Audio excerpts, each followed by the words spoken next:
Good evening, everyone. Welcome to the LionHearted Dental Podcast, where courage meets purpose, and every conversation is an opportunity to inspire and ignite the lion within us. I'm Dr. Steve Rasner, your host, and tonight I have an incredible guest in Michelle Bondi, my 55-year friend. I didn't say she's 55, but she could be. And I've worked with her for 43 years. Before I get to her, I want to thank all of you for tuning in more than you ever have to the LionHearted podcast. And I'm so excited at the new production by Tony Rivera because it's exciting. It looks physically better. It sounds better.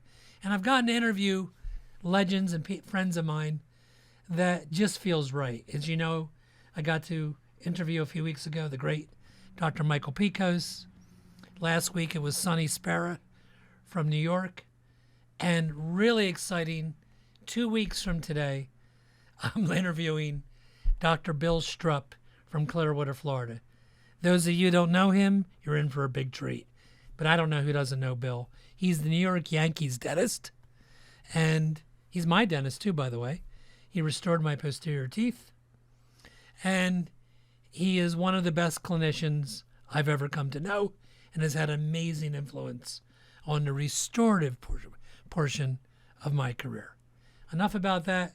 We'll have fun with him 2 weeks from now. Tonight is dedicated to how we run our office. We're going to call it the snapshot behind the scenes. Just what makes us tick? What makes this office perform year after year? And we're darn proud of it at the level it does. Because it takes a lot. I mean, to me, running a dental organization is like running any business. It requires every Monday is a new season for us. It is. It doesn't matter how good we are this week. Because next Monday through Thursday, there's a whole array of new patients with new experiences. And if you're coming to us, we want you leaving with the best positive feeling you've ever had about your dental care ever. And guess what? It doesn't matter how much I've trained my whole life, and I've trained a lot. It's my team. And my team starts with that one to my left, Michelle Bondi.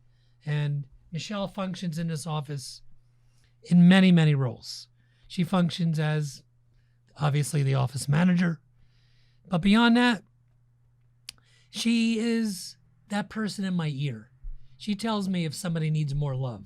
She tells me if somebody needs the opposite. Okay? And she knows how. She always she always kids about it, but she's been Steve Rasner trained, right? Which isn't a horrible thing, in my opinion, if you want to have long-term success. So we're going to let you in on some of the latest things because they've changed over the years. For you too, guys, right? So welcome, Michelle. Thank you. Hey, listen, we're sitting here at 6:41 on a Wednesday night. Michelle worked all day. She was here at 8 this morning. I'm sure she's tired. Did she? Let me start with, and I'm being real here. When I say in your 43 years, am I exaggerating, or have you called off more than, I don't know, 5 times ever? I don't think so. Nope. No, I have not. Yeah. Now, that's not mandatory. I don't want you guys get mad at me and send me some, don't bring on the hate mail. It's just, first of all, I realize not everybody has a Michelle. I get it. But she does love her job. I do. And she loves the role. We're in a small community here. She loves being in that role. I mean, we do a radio show every Monday night. We did it 20 years ago. We stopped, as you guys know, we're doing it again on Cruising 92.1. We brought it back. She doesn't get paid to go over there and do the radio show. It's just part of her thing. You know, I said, hey, in fact, I think it was your idea. Wasn't my idea. So, you know, do I have 21 employees like Michelle? No, I do not. You know, but I have a lot of people close to her. Well, kind of. We've got a great staff. We do. You have to be great to be here. And great is defined by a lot of things. How would you define a great staff member? A great staff member would be one that's completely dedicated to the practice, to excellence, to showing up and showing out and doing their best every day. The attitude is everything. Yeah. So, in fact, one of the things, and I remember I said, we're going to get into trends that I think have affected lots of you. So let me give you one. Let me give you one trend. And let me finish the thought. When I say trend, I'm going to get to it later in this podcast, but staffing has been a big problem in our profession, right? Mm-hmm. So, especially lately. Well, especially since COVID, I'm being honest. Yeah. You know, people retired. I'm certainly on the cusp with many, many dentists in the industry from coast to coast. Mm-hmm. And everybody's complained about whether they can't find a dental hygienist, a dental assistant, or whatever it is, commitment, call outs more than ever. Mm-hmm. So how are we navigating that? Sonny Spear and I had that conversation just last week. But we're not going to start there. We're going to start with something I'm not sure many of you have even thought about. And I'm going to test Michelle, see how much these buzzwords resonate, because it's been a thing that we didn't used to address, and it's made us better. So when I say to you this simple phrase, mm-hmm. nice versus mean, how does that relate to you with our practice? Well, the first thing that comes to my mind with nice versus nasty is patients. Patients' attitude, the way they treat us, the way they perceive their treatment, the way they react to their treatment, and the way they behave in general. So do you understand what Michelle's saying? I know some of you absolutely have patients that when they're on their schedule, you get this physiological change mm-hmm. within you, don't you? Because I did. And I put up with it. We call it dread. I call it a high blood pressure. I'm telling you, you could do anything you wanted to me. Had you paid me, I wouldn't have changed my mind. And that's not because I wanted your money. It's because I had a sense that I could not back out of your treatment. Mm-hmm. I read you wrong. And it's interesting. I'll tell you what happened to us. I had a patient that was the poster child for mean. Let me explain so you can tell me you cannot relate to this. This gentleman had incredible parafunction. So, and I felt sorry for him when I met him. He was missing multiple teeth in the aesthetic zone. He was a nice looking chap. And he had knocked out of his mouth the dental work that had been there before. He literally cried at my initial interview. Prior to meeting us, his dental work. No, he cried when he was here for his first visit, he heard about us, mm-hmm. and he really wanted me to help him. And I remember that case. And I had never had a case that I had destroyed in front of me by parafunction in a short time. I always was able to balance occlusions, use night guard therapy, whatever it was, to render a prior problem satisfactory. So I took the case. And remember, I do an amazing amount of oral sedation. He was not an IV sedation case, but he should have been. And I didn't see it. I'm going back many years, by the way, guys. And that case came into my office. I worked on him. And every time he came in with sedation, he would make these fists as if, I swear, as if he wanted to punch me. And it became intolerable to do good work. Mm-hmm. And it only took about 2 visits for me to get the picture of what I got myself into. Yeah. And somehow I completed him. Mm-hmm. And he was as thankful and gracious as a patient could be, the kind of guy that would kiss you on the cheek and say thank you, and it all felt worth it. until it started to fail. And it did. It started to fail. And I had to redo it because I got and he wasn't nice during the treatments. So at one point, and I had like 5 of those patients at one time. I'm telling you, I did. Truth. And I remember referring one of them to an IV specialist. That's all he did. And when I was given the doctor the background of the patient, he said one line that resonated with me. And that line was, well, we'll sedate them as long as they're nice. If they're nasty, we don't work on nasty people. Like it was nothing. I remember the day. It just rolled out. I know that does not sound profound to you guys, but it struck a chord with me. It was absolutely like, wow, people take stances against people. Patients, I mean. Patience. And from that day on, I really started reassessing all the people in my practice, because he wasn't the only one, that were toxic. And they weren't all just hard to work on like this fella with parafunction. They could have been somebody you just couldn't please aesthetically, right? But you didn't know why. They couldn't articulate it. In your eyes, it looked, I mean, I've had cases, we're both honest enough to know that sometimes we can't figure out why a patient doesn't look the way they want to look. I'm talking about somebody that you look at.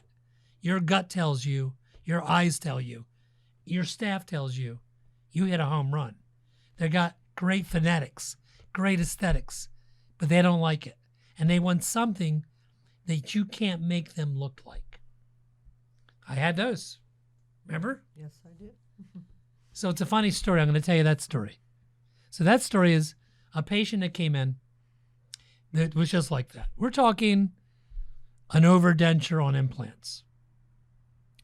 And she had come to me before, by the way, disappeared and came back. And I got to the point where I had, I'm not exaggerating, 10 try-ins to try to get an acceptance before we could go and process this to a finish. It never happened because she caught me shortly after that revelation, that epiphany that I just told you about. And 3 years ago, we terminated 5 nasty patients. And I got to tell you something. Refreshing is the word. Absolutely. There's nobody here right now. It's a shame, but it's true. There's nobody here in this practice. So what's my takeaway? If you were as vulnerable as I was, and I don't know why I was, I really don't know why I felt the commitment that I have to be the hero and the savior dentally of every patient that walks in here. Because some patients, you just can't satisfy them. And I know it's not unique to me. I know it's not. I know there's other outstanding clinicians that have the willingness to say, we're only going to work on nice people. You didn't put the pathology in their mouth. You didn't put a disease there. And if you are professional and kind to your patients, you should expect the same.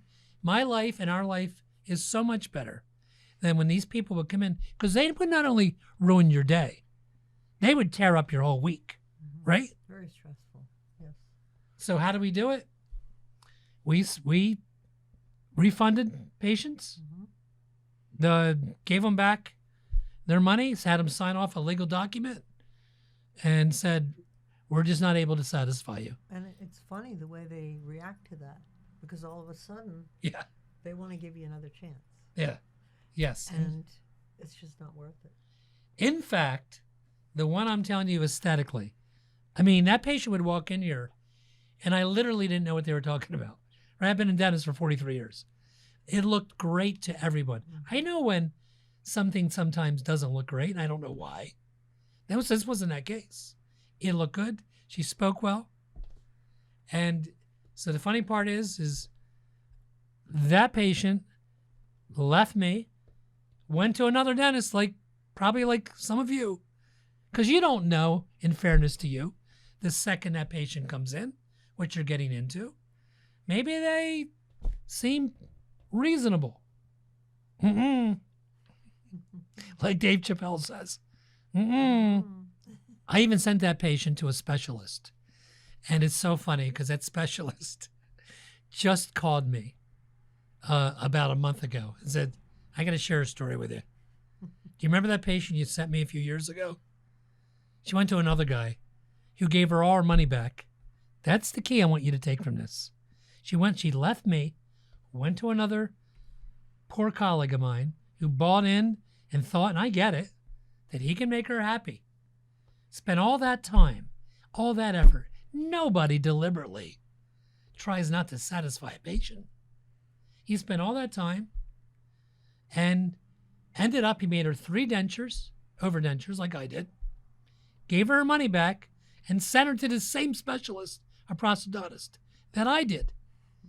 I got to be honest with you. Didn't hurt my feelings to hear that story. I wasn't mad at him. I just said, yes. Sometimes you get affirmation. You've done the right thing. So do not beat yourself up. It's already too hard what we do. Make sure your patients appreciate your efforts if you're doing the right things. Okay? That's that. Let's talk next about staff, Michelle, and what it means in terms of keeping people around. Like, how do you motivate staff? So we have 22 members here. I'd say the core is about 16 members. Mm-hmm. There's a fringe of 6 that come in and out just for different reasons. But we've had 16 here for over 20 years. I mean, longer, to be honest. Probably, an average of 25.2 years. How do you do that? Mm-hmm. Especially today, how do you do that? Do you just overpay them? Nope. I could prove that to you in 5 minutes.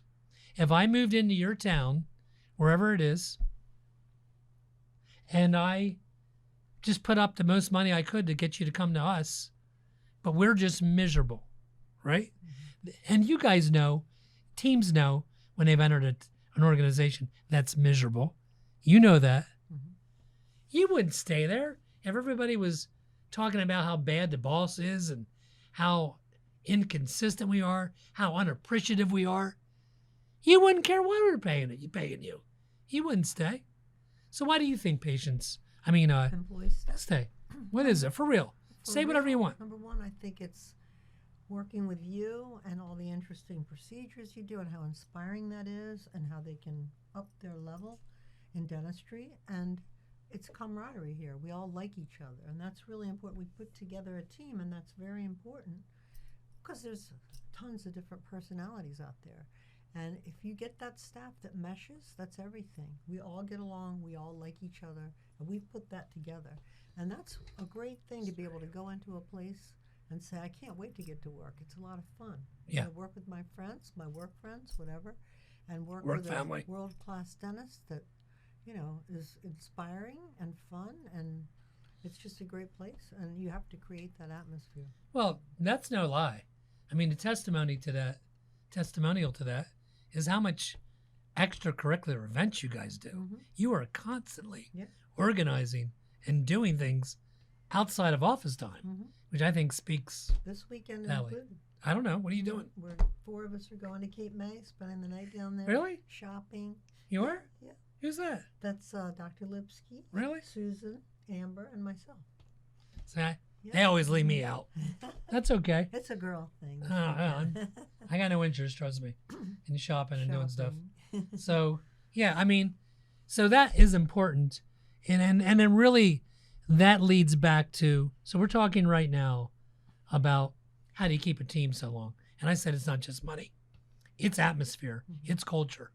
If you'll hire anybody, no matter what, then you're going down the wrong road. And I understand there's a lot of incentive. We have them right now. We also have issues post-COVID with keeping team members. Not the core, but the fringe. It's still a problem. We have a front desk person leaving, and I have an office 15 miles down this road outside. And, she it's nothing to do with it. She loves the practice. Mhm. She's just moving to Georgia. Mhm. So she's only been here 9 months. That hurts.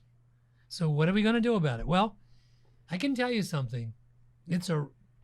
I am a giant delegator, and you should be too. I train people that can learn to manage and do things that I don't have to do. And Michelle is certainly one of them. You've been responsible probably for hiring more people in this practice and getting me more people. Not probably. Than Indeed, than any ad I've ever written. So how do you do that, and what do you look for? What do I look for in an employee? Yeah. I look for personality, number one. I look for experience, number two. I mean, I think everything is in the person's personality. They're going to react to our patients, the way they're going to react to us, and that's. What do you that's a see as big What do you thing. see as unbelievably positive? So she puts ads on Facebook. Mhm. Michelle will put ads on Indeed, Mhm. I do for work us. with Indeed. and they'll come in. They'll call you. They'll call you first. Send me a resume. So, what are you looking for? It's a personality. I'm not doing this. You are. Mm-hmm. So when I interview them, I like to hear a friendly voice. I like to hear an upbeat personality. You always say that upbeat. I do, and I want to hear someone that's energetic and enthusiastic about what they want to do and where they see themselves in 10 years. And, that's what it's all about. It's not about just coming in and punching a clock and leaving. You got to have your heart in it. And that's what I want. I want heart in an employee, more than anything. And what will you do? How I've noticed so many times, and you know it's true. Mm-hmm. I mean, lately, and you guys got to remember this. You go through trends, and lately we've been pretty good. Lately's been like, I'm telling you, the last couple months, but we've missed a lot, right? We don't hang around when we miss, right? We've had people come into this office Mm-hmm. and they're gone by lunchtime. That's true. Because you can do interviews all day long. You got to see people in action. Well, at least within a couple of days, we know. Yeah, you know you less get than a that. feel for it. Sometimes. Yeah. Yeah. Yeah. I mean, listen, this is it. I started this conversation saying it doesn't matter if I'm the second coming of G.V. Black. If my patients are listening, he's known as the father of dentistry. Okay? I'm telling you, it's a team thing. And when I say that, everybody has a role. There's somebody that's in charge of my schedule. Her, Mhm. Michelle. There's somebody in charge of who cleans your teeth. There's somebody in charge of rescheduling your next appointment. It's not random. How would you like to be scheduled with me as a new patient visit when I'm in the middle? I do all the surgeries here. So would you want that? There's a lot that goes into this. It wasn't that complicated 30 years ago, but it is now. And I respect you for that because Thank you. it's a lot. So But take you know what, it's challenging. tell me. And you have to want a challenge. You can't just go into work every day and put your 8 hours in and go home. You have to want to be challenged. You also have to realize that we are very cognizant that you and I have a commonality that we have 8 hours a day to do what we chose to do, right? Dentistry. Mm-hmm. We're not selling cars, real estate, vacuum. We are selling the services that we've acquired from our brain to our hands. So we don't have a lot of patience, patience. We don't have a lot of relaxation about broken appointments. Okay? And we know, so I'm going to give you a little caveat. You want two things to reduce broken appointments. One is that opening patient, the one in hygiene especially, the one in your office, whether it's 7 or 8 or 9, needs to never have broken an appointment. Mm-hmm.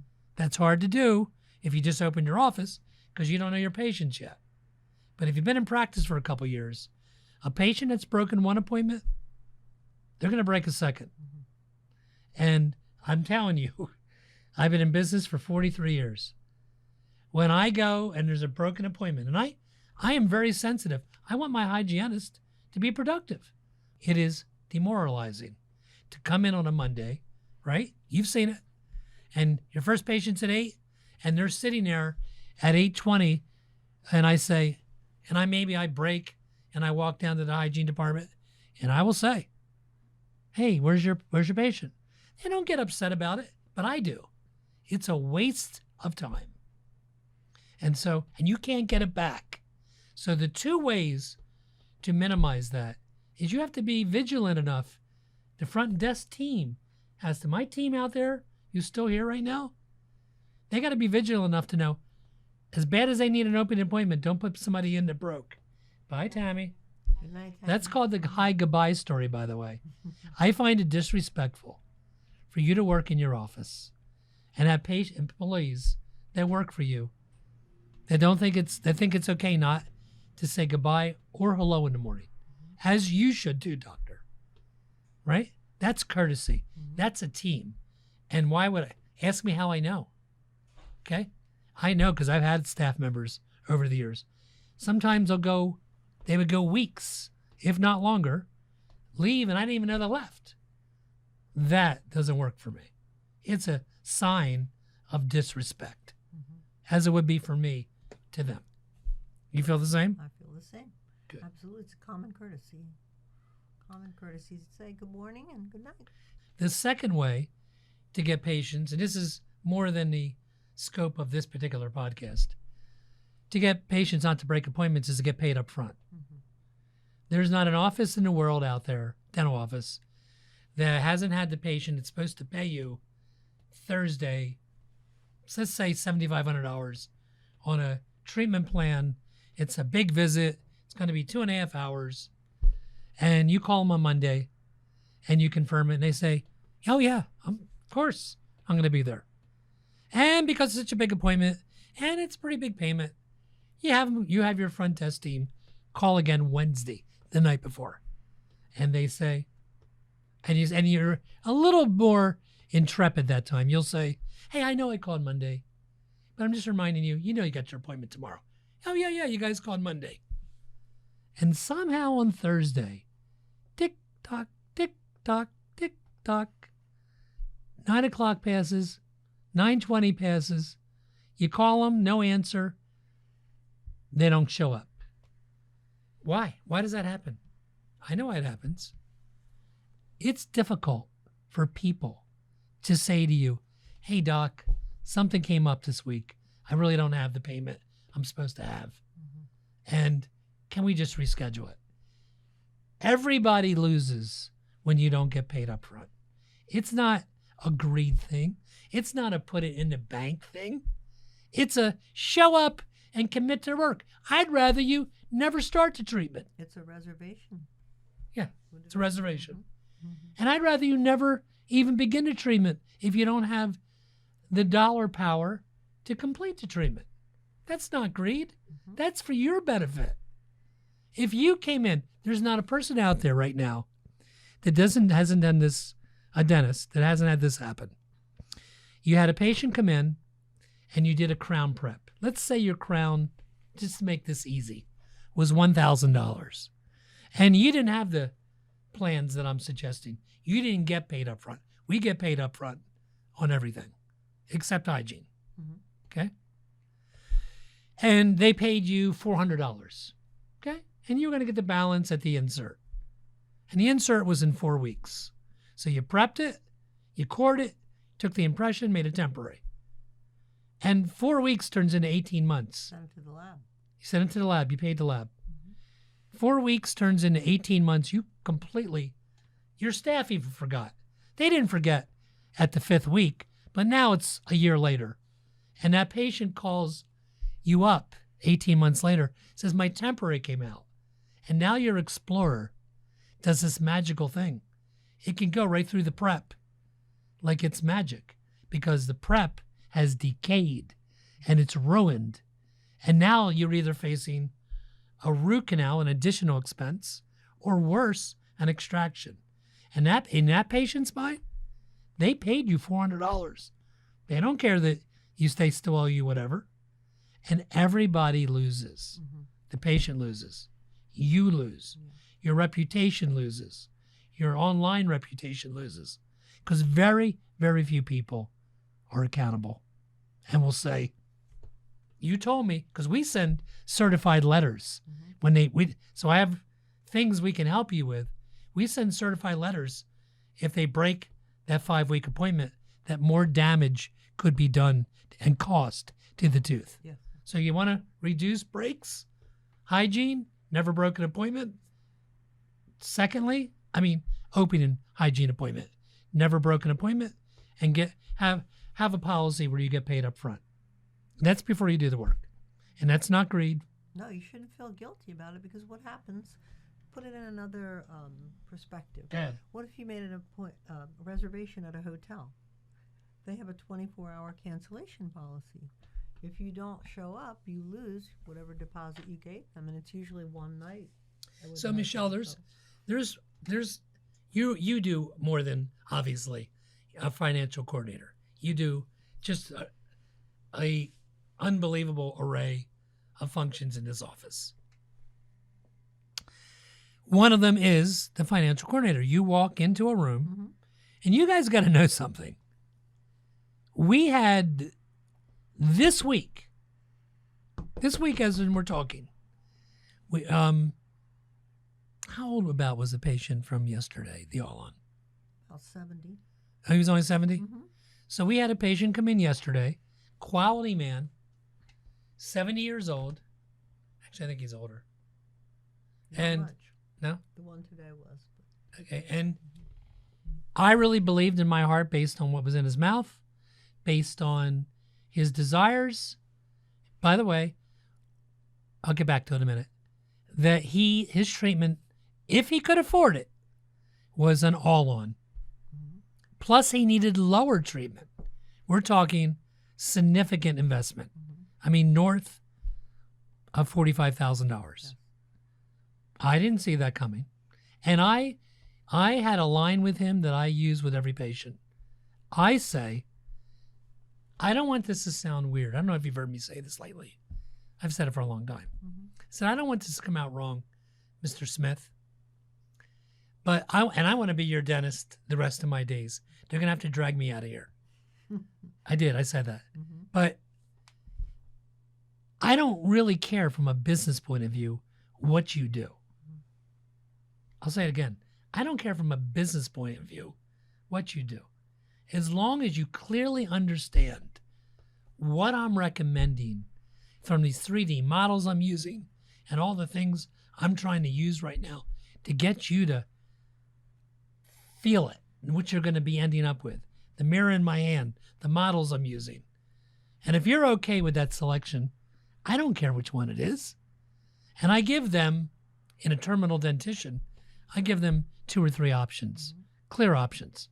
And so I'm not the one presenting the money. And I'm telling you, Michelle, a lot of the doctors, coordinators watching right now say to themselves, I could never go in there and ask to be paid before I actually did the work. I've never, ever since we've done this, which is 30 years, 30 of my 43 years. Right. I remember you being intimidated a little bit. No. Why? What's the deal? Well, because number one, you've already gone in and they've had value explained to them. They understand their needs. That's very important. You've made everything very lucid. And then when I go in, I feel confident that I know you're going to deliver exactly what you say you're going to deliver. Are you hearing this? Because this isn't set up. No. And I don't usually ask her these questions. So she's saying, I set her up to win. Mm-hmm. Are you doing that, doctor? Or do you walk in like a robot and say, well, I think we need to do this or that, right? And you don't have any eye contact and you never smile and you got the warmth of a robot. You know, people have 4 types of personalities, in case you don't know it. Drivers, thinkers, relators, socializers. And you have to react differently. Trust me, you already know who these people are. I don't look them up in a book when they walk in. You already know, and I know them. You react to me. I'm one of those 4 types. Probably not a relator, by the way. Driver. I'm a driver. And you can cross over. My point is, people make instantaneous perceptions of you. The first thing I do before I walk in a new room, every single time, a new patient, the first thing I do before I walk into a new patient, I brush my teeth. I make sure my hair looks okay as it can look. I look fresh. Sometimes I'll splash water and wash my face. I know I have a tenth of a second to walk in. And I can tell you the first thing I'm doing. I'm smiling and saying, hey guys, welcome to the office. That's not tricking them. It's called being nice. And guys mean it's usually spouses together. What's that? Spouses together. Yeah, so that was my next question. What is the key thing I haven't told them yet that you know is critical in every room I walk in? Who else is in the room? The significant other. Why is that important? That's important because as I explain to the patients when I'm making their new patient appointment, Dr. Rasner always likes to have 2 sets of ears in the room, just the first visit, so that you can both understand everything he explains because he's very thorough and he takes his time. And I don't want you to have to go home and try to explain that to your spouse, and neither does Dr. Rasner. So if you bring them with you, we'll get your x-rays. Once they're done, you come back into the room and you get to sit there and hear everything that Dr. Rasner explains, and your spouse gets to hear it too. No, so I you're would both on the same page. I would think you would get a lot of resistance with that. There's people right now, when I talk to dentists across the country, the things that they have trouble with that you do is A, presenting, getting paid up front, which we've already spoke about. Right. B, getting a significant other there. You must get resistance. Well, the thing is the truth. You have to let them know this is for your advantage. I don't want you to have to go home and explain everything, and you come home with you've already told me that you need major needs, significant dental treatment, and I don't want you to have to go home and try to explain that. So if they come with you, they'll be right there in the room, hear everything that Dr. Rasner, you can ask questions together, and then when Dr. Rasner's finished and after we've discussed everything, we let you stay alone in the room for a few minutes and discuss things if that's necessary. You're never going to be ever pressed into decisions in this office. Right. That's never going to happen. If we read that you don't know what you want to do, we don't want you to do anything. We want you to go home, figure it out. Listen, here's who we are. We are a business dedicated to oral health. That's what we do. Whether that's a cleaning and checkup, a filling, one crown, pulling a tooth, an implant, it doesn't matter what it is. And we know that you have an array of places you can go. We know that. And we know we're not the dollar store either, by the way. You can't be what we are and be the dollar store. And that may not be for all of you. It's okay. We want you to be for us. But it doesn't happen with everyone. Not everybody maybe needs the level of attention to detail that this organization has built. That said, a lot of you do and you don't know it. We had a gentleman in today, 80 years old, 80, just a doll, full of personality. 80 isn't 80 anymore. It's not. It really depends on who you are. And this guy came in, he couldn't have been more lovely. And his mouth was trashed. I mean it. He had no idea. In fact, this is how undertreated he was. He lost his upper left front tooth. Not the one in the front, the one to the left of the front. His lateral. And his dentist told him, you have a low lip line. Probably nobody's going to see it. Exactly right. I'm talking about right here. Okay? His dentist told him, not a big deal. Your lip line's pretty low. He didn't tell him he had 8 other teeth with advanced cavities. So here's the problem in dentistry. When you're a dentist dedicated to dental pathology, much of it doesn't hurt. It just doesn't physically hurt. it's funny because everybody thinks, oh my God, I'm going to the dentist. It's going to kill me. But the truth is, most dental problems, even cavities, even a person that needs a root canal, gum disease, all of it physically doesn't have to hurt. And so you don't even know if you have it. And that creates the onus of the responsibility on the doctor, on me, on all dentists. Listen, if I was a dermatologist, do I have to convince you that that big rash on your face isn't normal? If I'm a primary care physician and you have 101 fever, you don't need me to tell you something's wrong. That's not how it works in dentistry. It doesn't work that way. And so being thorough isn't looking to get you to do a lot of work. It's being a good doctor. It's what it is. And that's what we practice here. And the patients perceive that. I mean, Absolutely. This gentleman that you're speaking of said to me today, I've never been treated like this. I can't believe this. It's just the best experience I've ever had. I've never had someone pay this much attention to me. Yeah, and I always get that. And he really was. And I don't want you guys to think this is like a shtick. There's a funny baloney side of this to get patients. You know what else I really walk into the room, Michelle. Mm-hmm. And listen, I feel good about this. We've earned this from a lot of hard work. What we're doing right now is hard work. Mm-hmm. I really think that I walk into rooms because I have so much work to do that I hope it's conservative treatment I can give them. In my mind, I'm not thinking, oh, I hope this is a big case. Never. No. I'm not. I got big cases already. I'm thinking, gosh, I hope I can treat this guy conservatively. I'll tell you this, my colleagues. When you have a patient come in that really needs a certain type of care, they need a crown, not a 5-surface filling. What you're doing by agreeing to the filling is you're setting yourself up to fail. You are. I get it. It costs less. And if it's a big case and there's a couple crowns maybe in the back to hold vertical dimension and I have to do that, yes, on occasion I'll do that. But we had a patient in last week. I don't know if you remember it. I know you do. And her front teeth needed crowns. Mm-hmm. She had multiple decay and big fillings across her front teeth. And I said, you need full coverage crowns. And I, you know what? I'm telling you, here's the truth.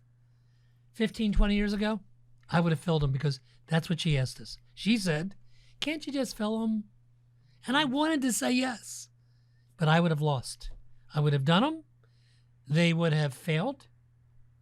And I mean, we're talking 4 or 5 surface fillings already. We're not talking a ML number 8. And she would have had selective amnesia. And and then wanted us to do it over for free. Mm-hmm. And then you're building a bad relationship. Yeah. Sometimes you can't treat the patient the way they need to be treated. And if they won't accept it, it's not the right match for you. It's just basically let her know that. And we did. She said, I guess I can find somebody to just fill them. And yes, she will. Said, I hope you don't, but you probably will. Absolutely. And the gentleman today, I want to make a point of him. He goes to the dentist regularly, and he had 2 cavities in his lower anterior area that were close to the nerve. Oh, yeah. Nobody had pointed that out. I told him that's conscious neglect. I want to talk to you about how I'm navigating, trying to keep my staff motivated at this time where we're struggling too with teams. Struggling because people call out a lot. They do. And when somebody calls out, just staff members, if you're watching this week, remember this. When you call out, everybody else's job just got harder. Mm-hmm. It just did. Everybody plays a pivotal role in a successful office. Mm-hmm. And when you're off and you think it's not a big deal, it's somebody else is covering what you did, somebody else is covering what they did, and the decline of operations is palatable. It is. I'm not telling you can't call out. I'm telling you, too many of you are calling out. I really do, for too little bit of reasons. And look, that expectation is made very clear in this office at the interviews.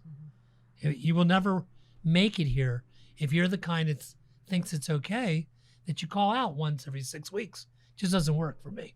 You know, it's fine. We don't have to work together. But everybody here knows that's part of our culture. And we have some extremely dedicated people that never call out. I mean, never. I can't remember the last time Amber called out. Right. You know, I mean, we have great staff. I know. And you know what else they're good about on that line? Is making sure when they take their vacations. And I remember when it wasn't like this. When they take their vacations, they check first to make sure there's coverage on that week. Maybe they wanted to take off the week of June 6th and 2 other people are off then. Right. That's common courtesy to me, to the organization, to your fellow worker. Absolutely. But what I wanted to tell you is this. Here's what I've done.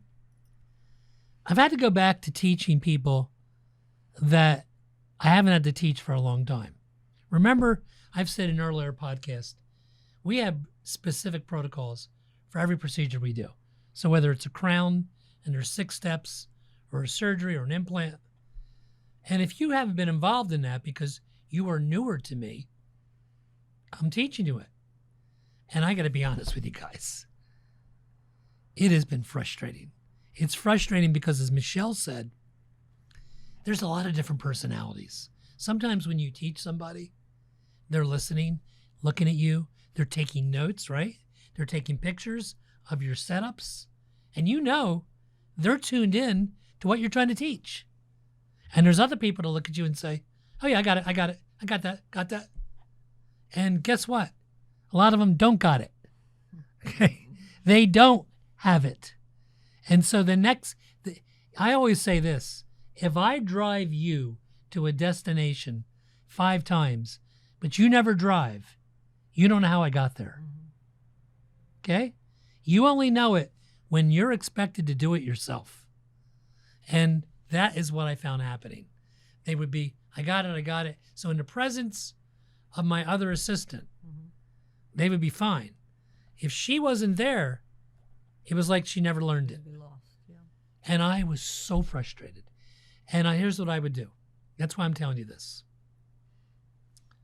I would go to them in the middle of the day, and I go, time out. I need to talk to you, a couple of you. Come with me into the break room. And they come in the break room, and I don't yell at them. I say this. I say, listen, do you want this to feel better? Do you want like less tension, more proactivity, less anxiety on your part because you don't know the procedures and you've been here for 5 months? Then you have to start doing more than you're doing. This is why I am talking to you right now. This is why, because you're not learning it. You've got to accept it. You're not, whatever you're doing is not working. And if we're going to continue to make it, you're going to have to step it up. Okay? And I promise you, you will feel that from me, blah, blah, blah. Well, there were times when I would go to Michelle in the last 6 months and I'd say, run an ad. I'm done. I can't do it. Lately, I think I'm seeing the corner turn. Oh my God. And I tell them that too. So the way that I lead lately is I do not put things, like I'm exhausted today. I could easily have put some things that happened today off to tomorrow. And guess what? Something may happen tomorrow, and now it's Monday and I never said it. And now it's 2 weeks from Monday. I deal with things, if I can, the day it happens. And let me tell you what else. I get positive affirmation, and you need to too, the same day. Sometimes it's in the form of lunch, like I bought today. Just bought everybody lunch. I know it's not a diamond ring, but people like any show of appreciation. Sometimes it is always verbal. I've been verbal all week, Michelle, saying, I just want you guys, I know you guys hear me. I take you into the break room. I tell you what you got to do. I know you don't love it. No matter how I say it, you look like you're not happy when I'm talking. Well, I'm telling you now, this is the best I've seen you work together, and you're giving me hope. Positive reinforcement. Please keep it up. That's great. Sometimes it'll be money, just unexpected money. Bam. Just right out of my pocket, not even run through the office. So I'm telling you, if you think there's hope, don't give up. If you've tried to exhaustion, maybe there's not hope. I'm not sure. So let me thank my Michelle. I know lots of you have heard me talk about her for 26 years of lectures. Michelle used to lecture with me, by the way, and is going to do it again at our business course this October 18th and 19th in Vineland, New Jersey. But I know the points for many of you are, how does she really get past some of the obstacles? And I know the obstacles are getting a significant other here, getting paid up front, reducing those broken appointments. Let me tell you one more thing. I've given my live surgery courses for 8 years. That is 30 patients on a weekend, 4 times a year. So 4 times 30 is 120, times 8 years. It's almost 1,000 patients. I have 18 core employees, 16. Guess who I put in charge of those patients? Guess how many breaks I've had in 1,000 patient appointments in 8 years of the course? 2. And she filled both of those with backups. It's a pretty good record. Thank you. Hey, we hope you keep listening. We hope we're bringing something to your practice. We hope my patients are getting a better insight on what goes on behind the scenes. Deliver the best care we possibly can. And we'll see you soon on the LionHearted.